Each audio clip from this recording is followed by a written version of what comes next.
Beautiful gorgeous the ultimate singer Malavika గారు మనతో పాటు ఉన్నారు. నమస్తే అండి. నమస్తే అండి.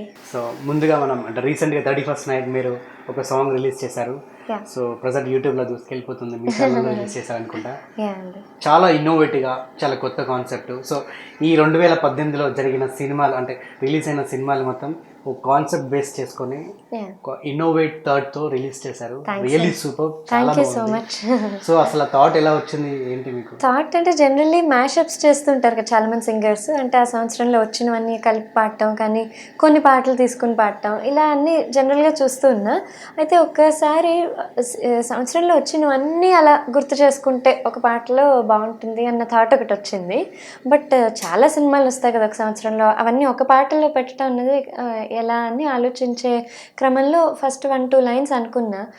రంగమ్మ విన్నావా, రంగస్థలం, బీట్ మహానటి, ఇలాంటివన్నీ మన చాలా ఎంటర్టైన్ చేసిన సినిమాలు. వీటన్నిటిని గుర్తు చేసుకుంటూ అలా అలా స్టార్ట్ చేసి రాసుకున్నది ముందు ఇంట్లో వాళ్ళకు వినిపించాను. బాగుందా, కెన్ ఐ గో హెడ్ అని. తర్వాత సింగర్స్ శ్రీకృష్ణ వాళ్ళ ఒపీనియన్ కూడా తీసుకున్నా. అందరూ బాగుంది, you can go do it, video కూడా చేయండి అని అప్పుడు అందరు చెప్పారు. ఫస్ట్ నుంచి ఒక థాట్ ఉండేది, వీడియోలో కూడా అన్నీ అలా కనిపించాలి అన్న థాట్తోనే స్టార్ట్ చేసిన సాంగ్. కానీ ఆ థాట్ అనేది జనరల్గా అంటే మీరు అన్నారు ఇంతకుముందు ఈ మధ్యకాలంలో అందరు మ్యాషప్ అనేది కామన్ గా చేస్తున్నారు, బట్ ఇలాంటి డిఫరెంట్ కైండ్ ఆఫ్ థాట్ రావడం అనేది గ్రేట్. థ్యాంక్స్ అండి. రియల్లీ సో దీనికి లిరిక్స్ మ్యూజిక్ మీరేనా? అవునండి. గ్రేట్. Thank you. మీరు ఒక సింగర్ అని తెలుసు కానీ సాంగ్ తో ఒక లిరిక్స్ రాస్తారు అండ్ మ్యూజిక్ కూడా అందిస్తారని చెప్పేసి మా ప్రేక్షకులకు ఇప్పుడు తెలిసిపోతుంది. Thank you. సూపర్. సో ఒక్కసారి ఆ పాట మా ప్రేక్షకులకు వస్తుంది. షూర్. రంగమ్మ విన్నావా, ఉషన్న ఉఫన్న, పట్టించుకోడు, సదా నన్ను నడిపేది నీ చెలిమే అని అంటే ఆపవమ్మ మహానటి అంటాడు. బయటికొచ్చి చూస్తే టైం ఏమో 3 o'clock, లంచ్ డేట్ అంటాడు. కానీ రాడు, అది నా బ్యాడ్ లక్. ఎప్పుడైతే వస్తాడో సారీ చెప్పేస్తాడు, హామీ ఇస్తుంటాడు, బాధ్యున్నై ఉంటానని భరత్ అనే నేను. కరు రివైండ్ హోజా అన్వైండ్ करो रिवाइंड हो जा unwind. Super. Thank you. So తప్పకుండా సాంగ్ అనేది సక్సెస్ అయితే తప్పకుండా అవుతుంది, ఎందుకంటే చాలా ఇన్నోవేటివ్ కాన్సెప్ట్ కాబట్టి. Thank you. సో ఇలాంటి మరిన్ని సాంగ్స్ ఇంకా ముందు మా ప్రేక్షకులకి మీరు చాలా అందించాలని మనస్ఫూర్తిగా. థ్యాంక్ యూ అండి. సో ఓకే, ప్రజెంట్ ఎలా ఉంది మీ సింగింగ్ లైఫ్? సింగింగ్ లైఫ్ అంతా బాగుందండి. నేను స్టార్ట్ చేసినది చాలా యంగ్ ఏజ్లో సింగింగ్ కెరియర్. 7th స్టాండర్డ్లో ఉన్నప్పుడు రాక్ఫర్డ్ అనే ఒక ఇంగ్లీష్ మూవీలో పాడాను. తర్వాత బాలీవుడ్ కాలింగ్, మనసుతో, చెలియా చిరుకోపమ్మ, ఇవన్నీ 10th లోపే పాడినవి. తర్వాత గంగోత్రి నాకు మంచి పేరు తెచ్చిపెట్టిన cinema. First cinema. Yeah. So అట్లా అల్లు అర్జున్ కు డెబ్యూ సినిమా మీకు మంచి ఫస్ట్ టైం, మీకు కూడా ఒక డెబ్యూ సినిమా అనుకోవచ్చా మీకు కూడా? అదే అంతవరకు 4 సినిమాల్లో పాడాను. మంచి పేరు తెచ్చిన సినిమా గంగోత్రి. యా. ఒక్కసారి ఒక చిన్న లిరిక్స్. షూర్.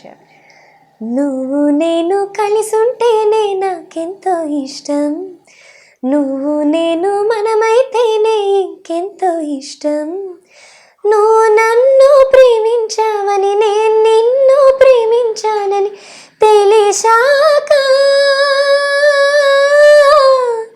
నువ్వక్కడుండి నేనిక్కడుంటే ఎంతో కష్టం. సూపర్. అండ్ ముందు నుంచి అంటే వంశపారపరంగా ఇంట్లో ఎవరైనా అంటే సంగీత విద్వాంసులు? ఇంట్లో మా mother music teacher and radio artist. So basics first అమ్మ దగ్గరే నేర్చుకున్నాను. ఇంట్లో మ్యూజిక్ ఎన్విరాన్మెంట్ ఉండేది, బికాజ్ మమ్మీ మ్యూజిక్ క్లాసెస్ చెప్పటం వల్ల ఎప్పుడు సంగీతం వింటాం, అట్మాస్ఫియర్ ఉండేది చిన్నప్పటి నుంచి.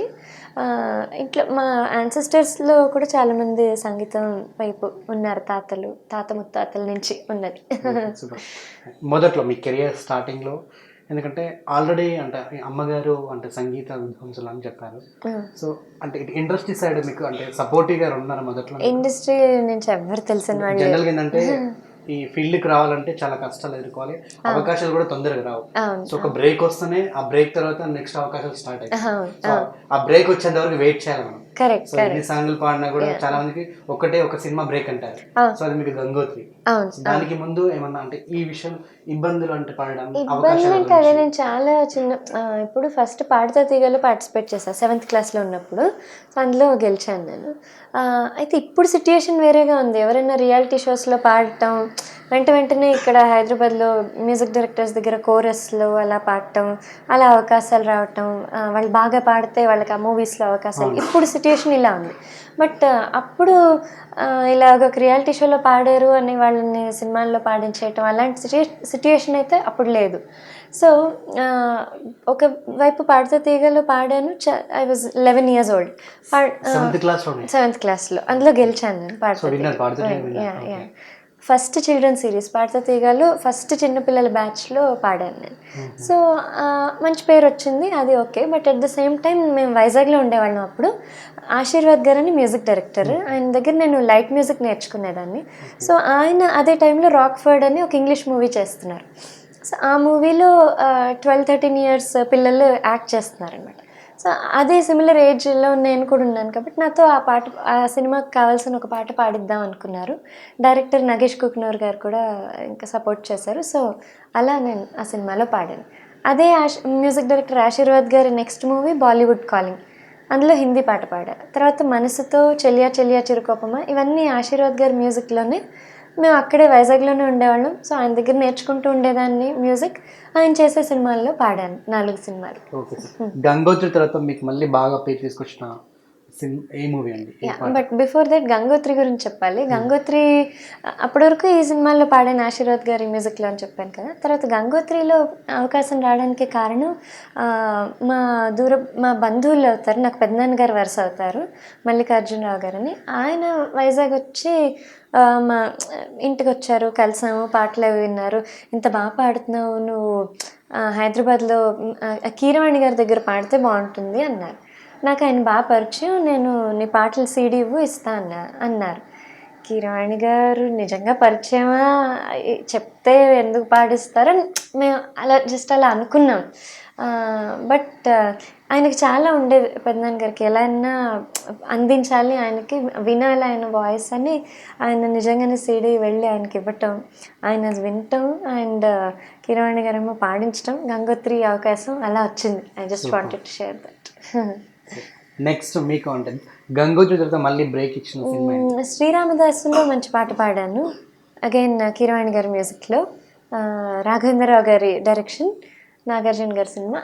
ఈ పాటలో గమ్మత్ ఏంటంటే నేను కీరవాణి గారి మ్యూజిక్లో ఇంకొక మ్యూజిక్ డైరెక్టర్ దేవిశ్రీ ప్రసాద్ గారితో కలిసి పాడాను, ఏటైందే గోదారమ్మ అనే పాట. ఒక్కసారి హమ్ చేస్తారు. Sure.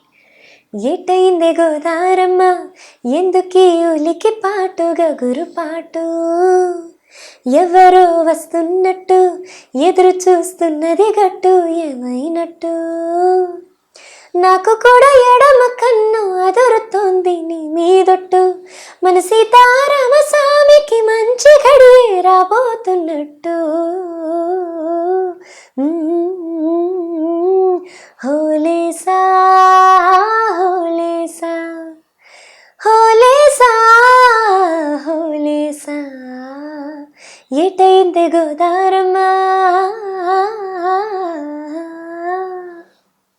Super, thank you. So next అలా మీ కెరీర్ స్టార్ట్ అయిపోయింది.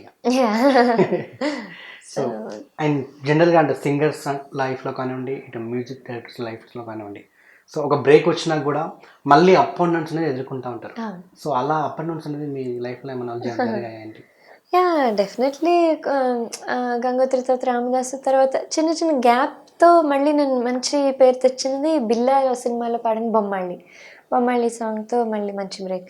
సో కొన్ని హైస్ అండ్ లోస్ ఎప్పుడు ఉంటాయి. ఒక హిట్ సాంగ్ ఉండగానే కొన్ని పాటలు, మళ్ళీ కొంత గ్యాప్, అలా I think it's common for all the singers.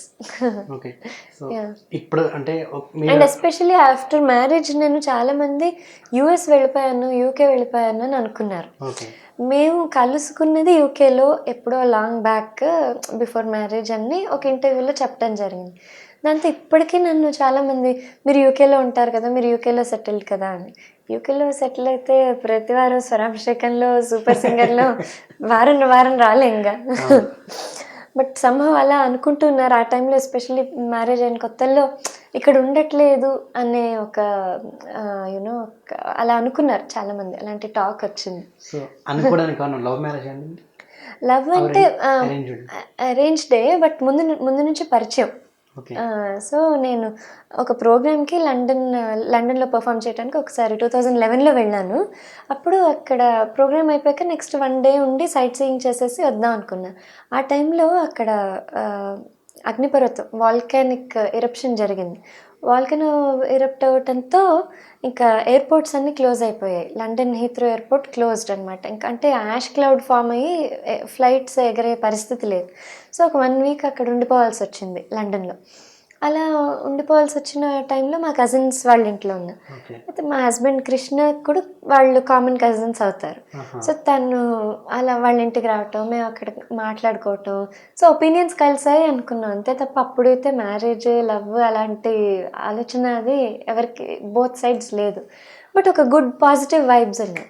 అయిపోయి చాలా రోజుల తర్వాత 2012 ఎండింగ్లో ఇంకా పేరెంట్స్ ఒక బంధువుల్లో అనుకున్నారు ఈ మ్యాచ్ వీళ్ళిద్దరికి అయితే బాగుంటుందని. Then we started talking.